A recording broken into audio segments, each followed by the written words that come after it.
En esta clase vamos a problematizar el concepto de familia desde distintas disciplinas, la historia, la sociología y la psicología. Ustedes están trabajando y analizando textos literarios que rondan el tema de la familia. Y como vieron en la entrevista a la escritora Samantha Schweblin, las historias de familias nos tocan a todos. Ella dice que hablar de la familia es una de las cosas más naturales que hay. Nuestras experiencias más tempranas transcurren en ellas. Por esta razón, complementaremos los textos literarios con otros conceptos disciplinares que nos ayuden a pensar. ¿Qué es una familia? ¿Cómo era la estructura de una familia tradicional dentro de la sociedad patriarcal? ¿Cómo se transformó esa estructura? ¿Qué acontecimientos históricos provocaron esa transformación? ¿Cómo son hoy las familias? Y finalmente, ¿qué condición tienen los vínculos familiares que hacen que estas relaciones sean complejas y conflictivas? Quizá fue el antropólogo Claude Lévi-Strauss quien en su trabajo La familia europea ha mostrado el carácter universal de la familia. Desde una perspectiva clásica, ya superada, él definía a la familia como una estructura apoyada en la unión más o menos duradera y socialmente aprobada de un hombre, una mujer y sus hijos, considerando que este era un fenómeno universal presente en todos tipos de sociedades. El concepto de familia supone, por un lado, una alianza, que es la alianza del matrimonio. Hoy en realidad hablaríamos de unión de dos personas. Y por otro lado, también implica una afiliación, que es lo que se entrama con los hijos. El vínculo de la alianza incluye en realidad dos parejas. Primero, la pareja conyugal, que es la que se conforma por la mutua elección de los cónyuges e implica en general una recíproca dependencia afectiva, económica y sexual. Asimismo, esta pareja puede disolverse, puede existir un divorcio, una separación. Pero existe otro tipo de pareja que es la pareja parental, que es la que se forma con la llegada de los hijos y que tiene como función la crianza. Es una responsabilidad esta que perdura aún después del divorcio. Es decir, que la alianza matrimonial puede disolverse, pero la alianza parental no. Nadie se convierte en padre por el solo hecho biológico de que tenga lugar la reproducción. Por el contrario, esa función es el resultado de un proceso psíquico complejo. El nacimiento y el parto representan hechos físicos, pero deben transformarse en una filiación, y eso implica un hecho social.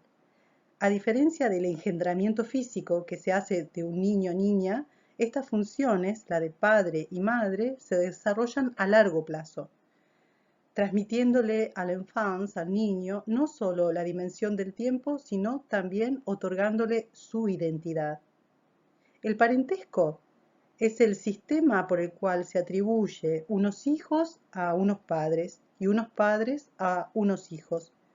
Según las épocas y culturas, combina de manera diferente tres elementos: la alianza, la filiación y la residencia. Ahora bien, estas alianza, afiliación y residencia son construcciones sociales que van a ir modificándose a medida que las sociedades se transformen.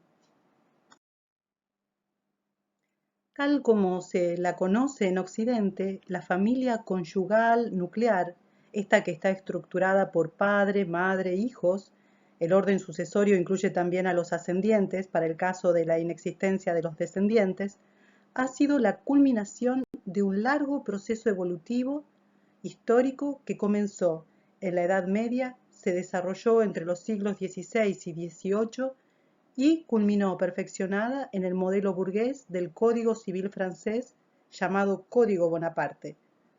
Fíjense que la familia antigua, en cambio, implicaba un conjunto, ni siquiera un grupo, ya que se integraban a ella otros parientes, allegados, amigos y hasta domésticos.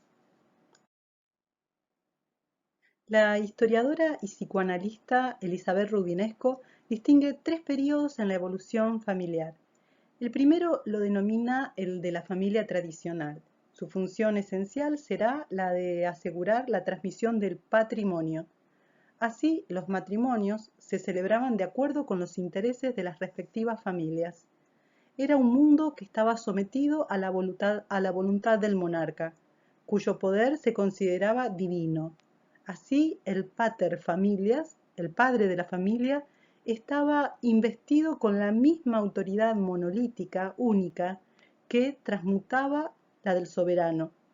La dominación del padre siguió constante hasta fines del siglo XIX, pese a la gran fractura producida por la Revolución Francesa, que se produjo en 1789, que opondrá al poder omnímodo, al poder total del rey, el principio de una autoridad basada sobre el contrato moral y social. Por lo mismo, el escritor Honoré de Balzac dijo que al cortarle la cabeza al rey, la Revolución Francesa decapitó a todos los padres de familia. Se inició así un segundo período que será denominado el de la familia moderna. Pero detengámonos a mirar esta obra de arte del siglo XVIII. Se trata de una familia aristocrática. Podemos observar la tajante división entre varones y mujeres. El padre, sentado a la izquierda, se rodea de los hijos varones mayores y tiene un pequeñito a su lado. La madre, rodeada por las hijas mujeres, posee en total 9 hijos, de los cuales 4 están aún en la infancia. El rol de la mujer era un rol totalmente subordinado y destinado a la crianza de los hijos. Desde su casamiento a muy temprana edad, por lo general 16, 17, 18 años, y hasta el final de su vida reproductiva, es decir, hasta la menopausia, las mujeres tenían muchos hijos. Muchos de esos niños y niñas morían tempranamente por enfermedades, ya que no había vacunas ni medicamentos como ahora. Y también a menudo morían las propias madres en uno de esos tantos partos. Pero el rol de la mujer en estas épocas y hasta bien entrado el siglo XX era fundamentalmente el de ser madre. Miren esta otra obra, titulada Retrato de Sir William Farley y familia, justo de inicios del siglo XIX. Ya nos situamos ante un matrimonio burgués. Podemos apreciar una pareja conformada por un hombre adulto de entre 30 y 40 años, con una joven aparentemente rondando la veintena de años, y ya con 3 niños pequeños que seguramente ocupan todo su tiempo. Ella sentada con el menor en su regazo y mirando a su marido que parece indicar o explicar algo. Observen la luminosidad del cuadro. Reposa en el conjunto materno-infantil, que apelando al blanco nos hace asociar la imagen a la pureza, a la bondad, a la inocencia de la infancia y el amor materno. Lo que hoy, desde las ciencias sociales, se conoce como el mito del amor materno, surgió a finales del siglo XVII y fue construido discursivamente desde los ámbitos religiosos, filosóficos y sobre todo médicos, ligando el cuerpo y las cualidades femeninas como naturalmente preparadas y reservadas para la maternidad y la crianza. Vamos avanzando con el arte de a 100 años. Estamos con esta pintura en 1905. En verdad, 105 años transcurrieron de la anterior y casi 200 de la inicial. Pero más allá del transcurso de los años, parece que cierta disposición de los retratados no varía. Esta es la familia del embajador de Chile en Madrid. Y otra vez, como en la primera imagen, vemos la partición del cuadro en lo masculino y lo femenino. El hijo varón al lado de su padre en el costado izquierdo, y a partir del centro, ocupando el centro, la hija mayor, ya adolescente y destacada por ser la única que tiene un color cálido en su vestimenta. Ella inicia el conjunto femenino, la madre de la familia, la esposa del embajador, al igual que las otras damas de los otros cuadros que vimos, está rodeada por sus hijos. En este caso, la luminosidad del cuadro está distribuida en todos los rostros. Este pintor, Joaquín Sorolla, si lo buscan, verán que es un maestro del manejo de la luz. Pero otra vez se acentúa en algún punto la intensidad lumínica. ¿Dónde? En este caso, en las niñas. Las niñas concentran la luz en el blanco de sus vestidos, en sus pieles, en el rubio de sus cabellos. Acompaña al blanco la frescura y gracilidad de sus poses que contrasta con la seriedad y sobriedad de los dos padres y del hijo varón. 200 años transcurrieron y el lugar de la mujer se mantiene inalterado. Esta es una obra de un pintor muy famoso, Edgar Degas. Será famoso como pintor del ballet y de las bailarinas, pero esta obra que estamos viendo es de sus inicios. La selecciono para que veamos otra condición de los matrimonios y de la familia tradicional burguesa. Esta es la fiel imagen de un matrimonio de conveniencia. Es el matrimonio de Laura Degas, la tía del pintor, con Gennaro Belletti, un hombre de muy buena posición económica y social. Es un matrimonio arreglado por las familias de ambos y la resultante la podemos observar en toda la imagen. La frialdad, la seriedad, la rigidez, la gravedad de los gestos, la vida vivida como obligación, como deber, el respeto a los mandatos sociales y la ausencia casi total de afecto y de alegría. Como siempre, a lo largo de todas las obras que estamos viendo, se repite el mismo conjunto, la madre en este caso con las niñas. ¿Ven la amargura en el rostro de la madre? ¿La frialdad? ¿La ausencia de toda expresividad? ¿El rigor en su vestimenta? La niña que nos mira es la hija mayor del matrimonio, Giovanna. Ella replica un poco la gestualidad de la madre. Su rostro impasible, serio, nos observa, pero se reserva toda manifestación de sentimientos. Esta es otra cualidad de las familias tradicionales. Los niños, las niñas, no eran como los niños o las niñas de hoy. No estaban dedicados al juego, a la distracción, a la espontaneidad. Los niños y las niñas eran tratadas como adultos en miniatura. Se les exigía respeto, obediencia, seriedad. Por eso, Giovanna está así, con sus manos cruzadas, concentrada, y su cuerpo tan rígido como el de su madre. El único personaje que rompe la rigidez es la pequeña Julia. Está con sus puños en su cintura y con la pierna izquierda cruzada debajo de la derecha y cubierta por el vestido.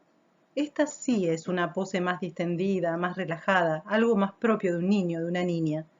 Su mirada, ajena a la escena que conforman los otros personajes, parece concentrarse en algo que solo a ella le interesa. A diferencia de Giovanna, la hija mayor del matrimonio, los hijos o hijas que nacen después, que nacen en segundo término o luego, no suelen cargar con tantos mandatos, con tantas exigencias y presiones como los primogénitos. Tal vez a eso se deba la mayor espontaneidad que vemos en Julia. Este es el padre de la familia, el barón Gennaro Belletti, un patriarca de Italia, un representante de la aristocracia menor. Este personaje directamente nos da la espalda y mira hacia el suelo o hacia las cartas que están sobre la mesa. La imagen del varón, masculina, es por lo tanto también de frialdad e incluso podríamos decir de indiferencia. Los afectos, los sentimientos, las emociones no era cosa apropiada para los hombres. Un hombre debía ser duro, recio, serio, fuerte. Es el encargado de los asuntos sociales, económicos o incluso podrían ser políticos, pero nunca se inmiscuye en temas domésticos. A él no le compete las cuestiones de crianza de los hijos. Eso, al igual que los sentimientos, eran cosas de mujeres. Las mujeres, el denominado sexo débil. Ahora pasamos al segundo periodo, que es el de la familia moderna. Esta familia estaba establecida sobre el orden económico burgués, que se basaba igualmente, como el periodo anterior, en la autoridad del marido, la subordinación de la mujer y la dependencia de los niños. La imagen del padre dominador cederá progresivamente su lugar a la representación de una paternidad ética, es decir, devendrá un padre igualitario, sometido a la ley y respetuoso de los nuevos derechos adquiridos en virtud de la Declaración de los Derechos del Hombre y del Ciudadano. También el matrimonio cambió de naturaleza, pasó a ser un contrato libremente consentido entre un hombre y una mujer, basado en el amor que garantizaba la reciprocidad de sentimientos y deseos carnales. Asimismo, valorizaba la división del trabajo entre los cónyuges, a la vez que hacía del hijo un sujeto cuya educación estaba a cargo del Estado. Miremos la imagen que nos vuelve a presentar Edgar Degas. Vemos ya una representación de un matrimonio de la modernidad. Thérèse y su marido. Para que se ubiquen en la sociología, la modernidad va desde mediados del siglo XIX, alrededor de 1850, a la década del 60 del siglo XX, donde se considera que comienza la posmodernidad. Thérèse y su marido parecen una pareja más igualitaria. Incluso, variación, Thérèse no está rodeada de niños. Ambos concentrados, observando al retratista, que de alguna forma nos ha dejado el lugar a nosotros, a nosotras. Ambos nos miran ahora, sus vestimentas bastante más relajadas. Son, por lo tanto, lo que habitualmente llamamos pareja, pares, iguales. Pero Degas nos marca un detalle que indica que aún no es tanta la igualdad. Presten atención a las tonalidades del rostro de Thérèse. Verán cómo su marido le hace sombra. Es aún el siglo XIX, y la mujer se halla a la sombra, oculta, deslucida por la imagen del marido. La familia tradicional y moderna puede ser pensada como una estructura. ¿Qué es una estructura? Algo que encuadra, que formatea, o más bien formateaba a la familia. Toda estructura se compone de lugares o roles preestablecidos, es decir, que ni bien se asumen, imponen una impronta en las personas. Ocupar un lugar implicaba automáticamente tener que desempeñar ciertas funciones. Las familias que vimos eran todas familias nucleares, aristocráticas o burguesas, pero vimos con claridad cómo cada miembro de la familia tenía un lugar asignado y una función. El padre era el que mandaba, el que decidía, por lo tanto imponía la ley y los límites, pues decidía lo que se podía y lo que no se podía. Debido a la autoridad indiscutida del hombre y padre de familia, es que se habla de una sociedad patriarcal. Y ya vimos cómo la madre siempre estaba rodeada de sus hijos, siempre eran su responsabilidad, ella los criaba, los educaba, hacía todo. Y los hijos, por su lado, eran representados como obedientes, dóciles, respetuosos. Por lo general, eran representados también como adultos en miniatura. Pero para que esta estructura familiar patriarcal se mantuviera en el tiempo, dependía de que toda la sociedad siguiera siendo patriarcal. Y hay algo que en el siglo XX va a comenzar a cambiar. Miren esto, estamos en los inicios del siglo XX. Estos retratos de damas burguesas van de 1905 a 1912. Son anteriores a 1914. Estas damas están retratadas solas, con ropas muy elegantes. Son diseños exclusivos. La moda ha comenzado a trabajar y a exaltar la belleza femenina.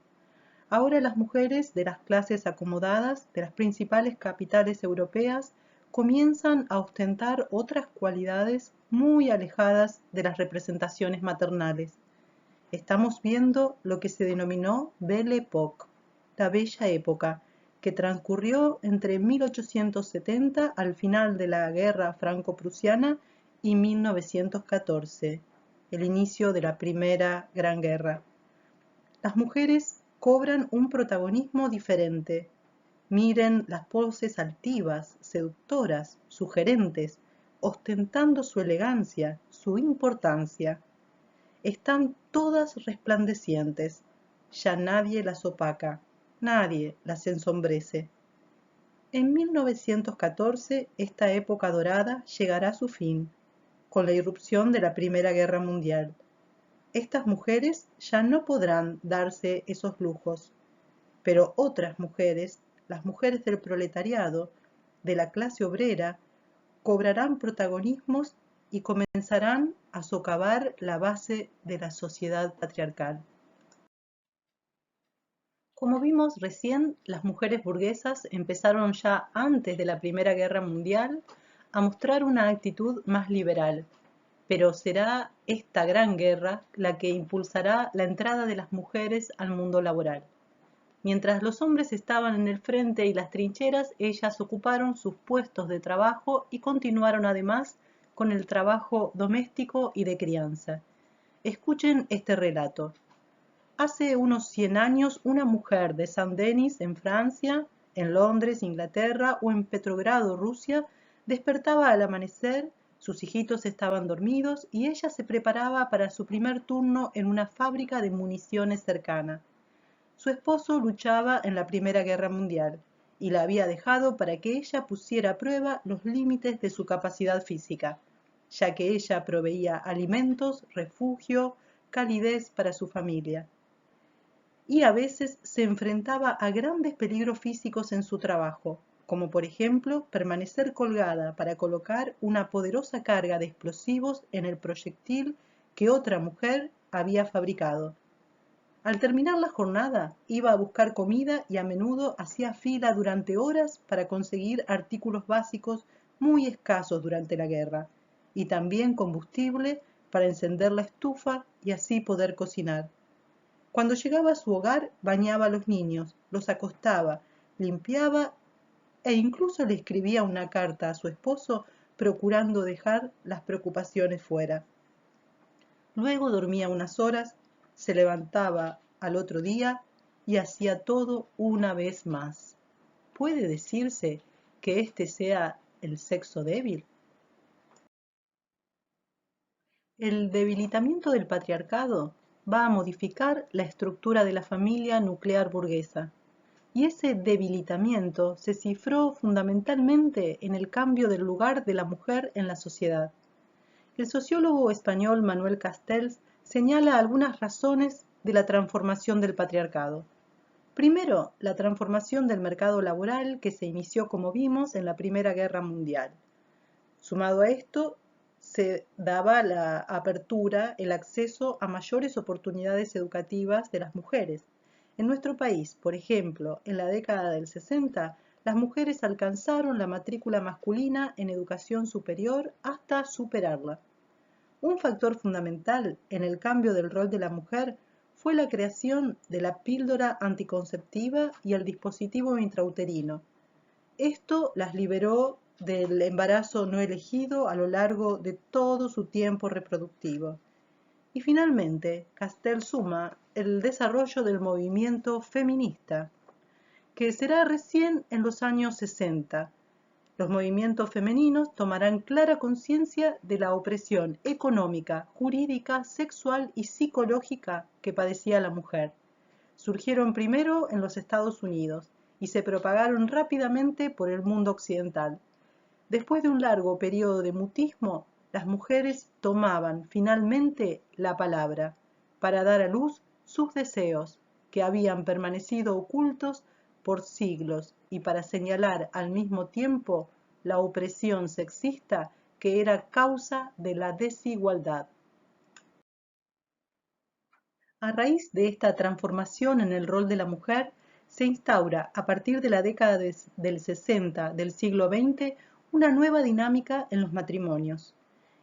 Se instituye lo que denominaremos con Elizabeth Rudinesco la familia contemporánea. Pero, ¿qué es lo que varía en estas nuevas configuraciones familiares? Bueno, primero, lo más notorio es el incremento de la edad para el casamiento, sobre todo en las mujeres, que antes se casaban, como vimos, entre los 17, los 18, los 19 años. Ahora, a partir de la década del 60, pasaron a casarse bien entrados en los 20 años. La diferencia de edad entre los cónyuges es también otra cosa que se modificó. Si antes, como veíamos, un hombre de 30 o 35 años o más se casaba con una joven quinceañera, ahora la edad entre ambas integrantes de una pareja será mucho más semejante. Otro de los cambios es el aumento de las separaciones y divorcios. Por otro lado, además, muchas parejas eligieron casarse solamente por civil y ya no pasar por la iglesia, es decir, que se casaron fuera del matrimonio religioso. Otros incluso decidieron no pasar ni siquiera por el registro civil, conviviendo en lo que se denomina una unión consensual, es decir, una unión consensuada. Y, como vimos antes, la aparición de la píldora anticonceptiva permitió planificar la reproducción y la cantidad de hijos que cada pareja tenía. Esto implicó una reducción notoria, ya que a comienzos del siglo XX tenían en cada familia aproximadamente 10 hijos o más. Y ahora, a partir de la década del 60, se va a pasar a tener 4 hijos e incluso 2 o un hijo por familia. En lo que denominamos familia contemporánea, es decir, las familias de nuestros tiempos, el modelo de lo que se llama familia tipo completa, con la madre, el padre y los hijos, está disminuyendo por el surgimiento de nuevas constelaciones familiares. Ciertas tendencias como la edad, el estado civil, las preferencias sexuales, marcan un cambio en la composición de la familia. Entre las nuevas formas familiares, las más frecuentes son las familias ensambladas, la monoparental y la homoparental. Las familias ensambladas están formadas por personas separadas, divorciadas o viudas con hijos de los matrimonios anteriores. El divorcio y las separaciones de hecho introducen la nueva pareja del padre o la madre que se integra a la familia, a menudo con sus propios hijos. En estas nuevas familias se da un entramado de relaciones que es más complejo. Por ejemplo, dado que no solo interactúan el padre, la madre y los hijos, sino que uno de los progenitores que vive fuera de ese núcleo sigue ejerciendo su influencia. Luego encontramos también la familia ampliada o familia comunitaria. Se trata de personas de la comunidad que establecen vínculos afectivos con los niños a través del parentesco, la escuela o el barrio. Se da por varias causas: fallecimiento, alejamiento, abandono o circunstancias forzosas como la cárcel. No existe, por estas razones, el núcleo familiar directo. La familia monoparental implica el término monoparental surgió a mediados de los 70 para designar a aquellos grupos familiares formados por personas solas, con niños y jóvenes a su cargo. Por personas solas se entiende a aquellos que no tienen pareja sexual estable con los que convivan. La familia homoparental está constituida por dos personas del mismo sexo y por los hijos o las hijas. La ley 26.618 de matrimonio igualitario, sancionado en el año 2000, establece que el matrimonio tendrá los mismos requisitos y efectos con independencia de que los contrayentes sean del mismo o de diferente sexo. Las configuraciones familiares diversas han constituido siempre un eje controversial y polémico. Mucho se ha discutido sobre si un hijo o una hija que crecen fuera de una familia tipo ha de padecer ciertas consecuencias.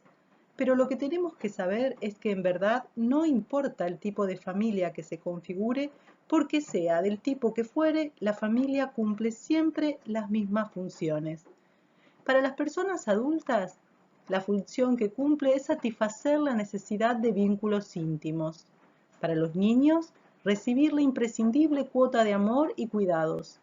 Para la sociedad, asegurar la reproducción de la estructura de clases sociales y contribuir a mantener el orden social. A pesar de la diversidad de opciones frente a la vida, parece haber una tendencia importante.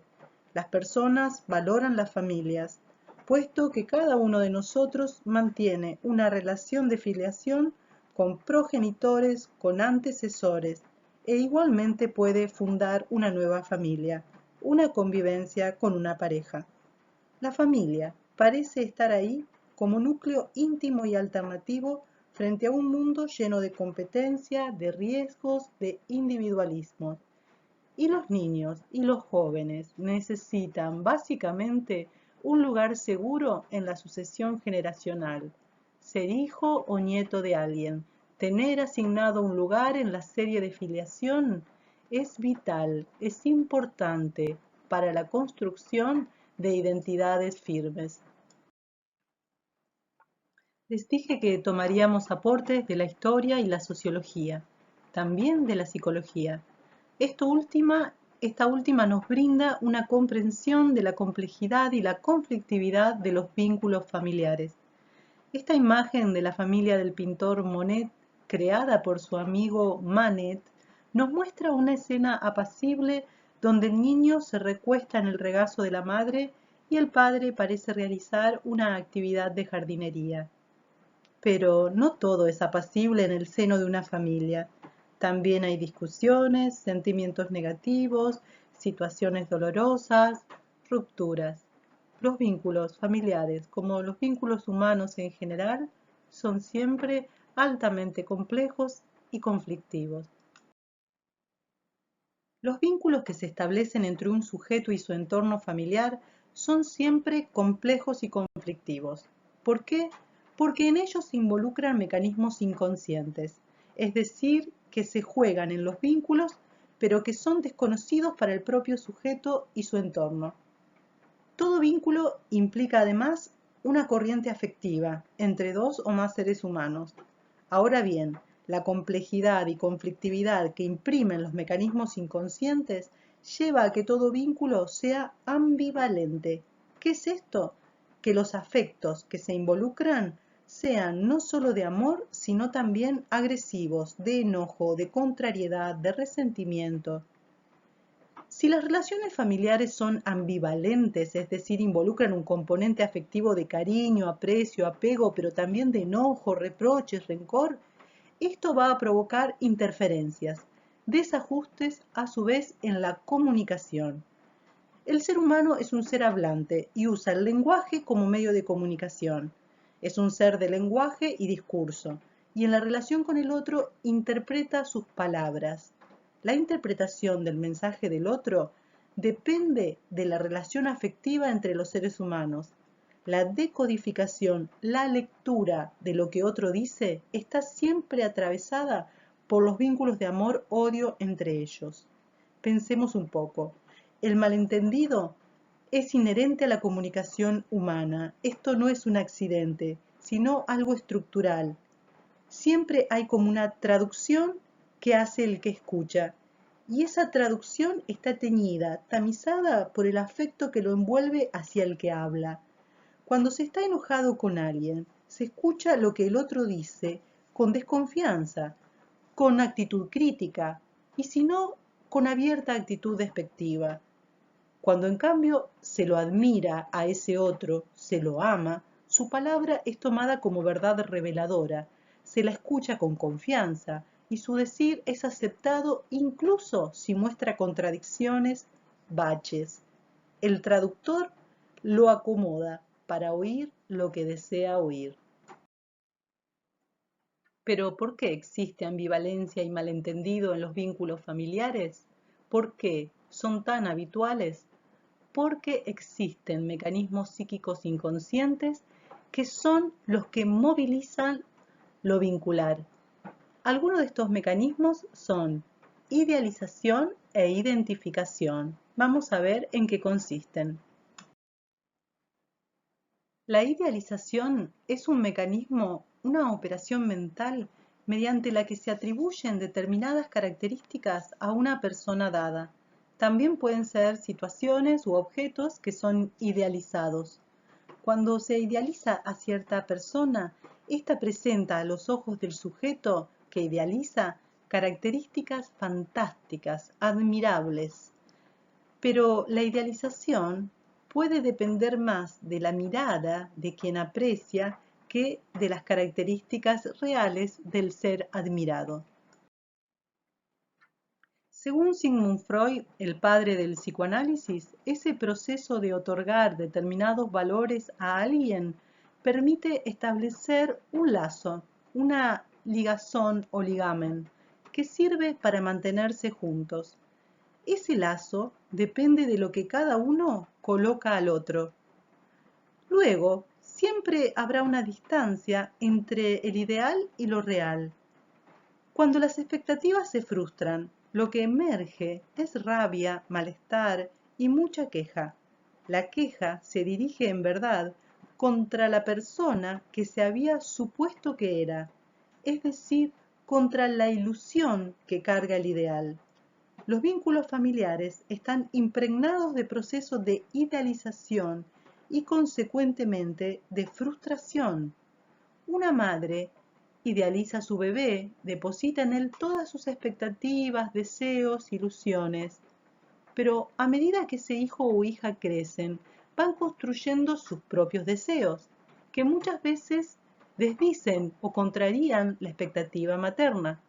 El conflicto es entonces inevitable, porque los hijos deben dejar de ser lo que sus padres soñaron para ellos, es decir, deben dejar de ser el objeto de deseo de su madre y su padre para pasar a ser un sujeto de sus propios deseos, es decir, desprenderse de lo que desean para él y elegir lo que él quiere para su propia vida.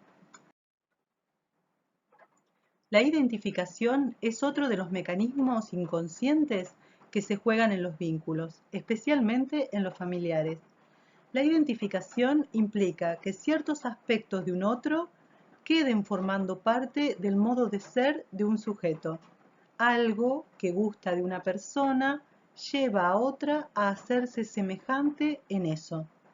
La idealización está implícita en la identificación, pues hay ciertas condiciones del otro que resultan admirables y algunas de ellas son incorporadas al propio yo. Por eso, los hijos e hijas se parecen en algunos aspectos a los progenitores. Esto ocurre por un proceso de identificación. Por la identificación nos igualamos a ciertos otros. Por la identificación aprendemos. Ahora bien, hay otro mecanismo más complejo que complica las cosas y es la identificación proyectiva. Este mecanismo inconsciente hace que cosas de mí que no me gustan o que no puedo aceptar se las deposite a otro, ya que es mucho más cómodo verlo en ese otro que en mí mismo. Pero una vez que se lo proyecté al otro, me identifico también inconscientemente con eso y me molesta, me irrita sobremanera la forma de ser del otro o de la otra. La clave está en la irritación. Esa irritación, ese enojo particular que me produce, indica precisamente que no puedo tolerar ver esa característica en el otro porque se asemeja en mí en eso, a mí en eso. Imagínense en el juego de identificaciones cómo se produce esto, lo que se proyecta en cada uno de lo propio que molesta de uno mismo, lo que nos irrita de nuestra madre, de nuestro padre, de nuestros hermanos. Piensen en eso. Otro aspecto que tenemos que considerar sobre los grupos familiares es que en todo grupo se instauran espontánea y naturalmente roles que se van naturalizando y fijando. Pillon Rivière analiza los distintos roles que operan naturalizándose en los grupos. Los roles dentro de una familia son a la vez asignados y asumidos. Por ejemplo, hay alguien que empieza a hacerse cargo de escuchar los problemas de todos, o bien de realizar cierta tarea, o que es un bromista y trata de siempre poner un buen ánimo al resto. Y bueno, de alguna forma todo el grupo goza de esos beneficios. Y es como que lo espera, lo da por sentado, que el otro debe ser siempre así. Por eso decimos que los roles se naturalizan y además se asumen, pero los otros también lo asignan, lo esperan. Uno de los roles más típicos que ustedes ya deben conocer por materias como administración es el rol del líder. El rol del líder, que si lo trasladamos a la familia, podemos ver al líder autoritario como era claramente aquellos hombres y padres de familia tradicionales y modernos, es decir, aquellos que llegaron hasta la década del 60 del siglo XX, que imponían su autoridad, su mirada como único punto de vista posible. Su palabra era ley, incuestionable. Por otro lado, como contracara de líder bueno, paternalista, pero que también restringe el crecimiento de los miembros de un grupo, vemos a aquellos padres o madres de familia que resuelven todo, ayudan en demasía, lo hacen todo por sus hijos, impidiendo que éstos crezcan y aprendan a resolver las cosas por sus propios medios. Finalmente encontramos otro tipo de líderes o padres o parejas de padres que son los pasivos. Son aquellos que dejan ser, que no asumen su función de coordinar, dirigir, enseñar, organizar. En ese caso, entonces, los progenitores dejan que sus hijos hagan lo que los deseos de ellos los orienta, les piden. No fijan normas ni límites, pero esto, en el caso de la crianza, suele terminar por desorientar y desorganizar a los hijos. El líder es el que manda, el que cuida o simplemente el referente al que se le atribuye mayor importancia. Pero hay un hilo conductor invisible entre el líder, del cual todos esperan de modo fantaseado que marque la ley, que cuide, que resuelva los problemas o que simplemente esté, y otro rol que es asignado y asumido dentro de los grupos, que es, digamos, la perdición, el mal, el peso que el grupo debe soportar. Puede haber dentro de los grupos familiares, como dentro de todo grupo, un chivo expiatorio. El chivo expiatorio hace referencia al antiguo pueblo hebreo que, cuando sentía que la ira de Dios los azotaba, que las cosas les iban mal, cargaban a un chivo simbólicamente con todas las culpas del pueblo y lo mandaban al desierto a morir para que Dios los perdone. El chivo expiatorio, como integrante del grupo, es por lo tanto la representación de todos los males que el grupo tiene que sobrellevar. Sobre él se depositan todas las ansiedades. Su segregación, es decir, su expulsión, la expulsión del grupo, es vista como la solución definitiva de los problemas. Si no fuera por este, se suele decirse, estaríamos todos bien. En el caso de la familia, puede ser encarnado por un integrante que padece una enfermedad, física o psíquica, y que el grupo experimenta como una carga. Aquí interviene el mecanismo de proyección inconsciente que vimos antes. Muchas veces toda una familia mantiene un cierto equilibrio, se siente sana al precio de la enfermedad de uno de sus integrantes. Finalmente, para que ustedes puedan enriquecer el análisis de los textos literarios que han estado leyendo y también para que puedan profundizar en la complejidad de los vínculos familiares, tienen que conocer que existe un rol muy importante dentro de este tipo de grupos y en todos los grupos. Es el rol del portavoz. El portavoz de un grupo es el que viene a hacer consciente aquello que todos prefieren inconscientemente no ver, no saber. Eso que es celosamente guardado como secreto familiar. El portavoz habla de lo que, según el código de una familia, no se debe hablar. Es un acuerdo tácito, secreto. Un secreto a voces, se suele decir. El portavoz es el que denuncia lo que pasa en una familia, es decir, el acontecer grupal. Por ejemplo, cómo alguien es sistemáticamente criticado o dejado de lado.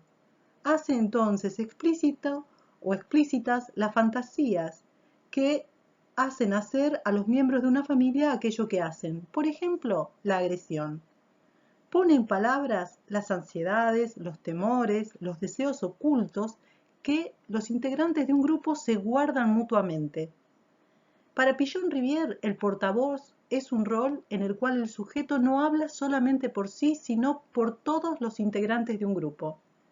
El portavoz es el que hace explícito un malestar, es el que denuncia un secreto silenciado durante años e incluso durante generaciones. Por eso muchas veces el enfermo, el integrante problema, la oveja negra que no se comporta como el resto, también es de alguna manera un portavoz, pero que en lugar de hablar hace síntoma, es decir, manifiesta en sus propios traumas y conductas, digamos, inadecuadas, los traumas negados de los demás integrantes. Bueno, hasta acá hemos hecho un recorrido por conceptos de diferentes disciplinas. Vimos algo de historia, algo de sociología, algo de psicología, todo para complejizar eso que denominamos familia, eso que en lo cotidiano no es tan pero tan natural, porque todos y todas formamos parte de una. Ahora sabemos en una apretada síntesis que una familia es un constructo histórico-social conformado por sujetos que establecen diferentes intercambios vinculares. Vimos cómo las familias estuvieron atravesadas en sus configuraciones por los contextos históricos sociales. Recorrimos la serie de transformaciones que afectaron a las mismas, el paso desde el modelo tradicional patriarcal hasta la multiforme y variada familia contemporánea. Hicimos una breve entrada a los aspectos afectivos, vinculares e incluso inconscientes que complejizan y complican las relaciones familiares. Finalmente, quedamos diciendo que más allá de todas las transformaciones, de todas las complicaciones, de las diversidades, hay algo que sigue siendo fundamental en la familia o de la familia. Ese lugar de filiación que permite tener una historia, un relato que nos precede e incluye y que nos otorga una identidad y también nos proyecta hacia el futuro.